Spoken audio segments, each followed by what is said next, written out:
যেই আপনার মা আপনার কাছে বিচার দিল, আপনার বোন আপনার কাছে এক গাদা বিচার দিল আপনার বউয়ের নামে, অমনি আপনি ভাবছেন আপনার বউকে ছেড়ে দিবেন?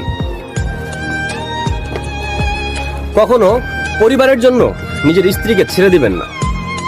এমন অনেক আমি শুনেছি যে পরিবারের জন্য অনেক ছেলে তার বউকে ছেড়ে দিতে চায়।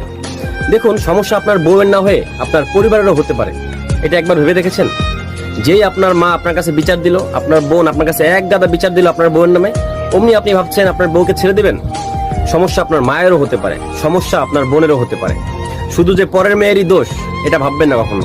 আবেগে গা ভাসিয়ে দেন না। একটা মেয়েকে বিয়ে করে সংসারে এনেছেন, ওই মেয়ের এক ফোঁটা চোখের পানি পড়লে ওইটার জবাব আপনাকে হারে হারে দিতে হবে। সে চিন্তা করেছেন?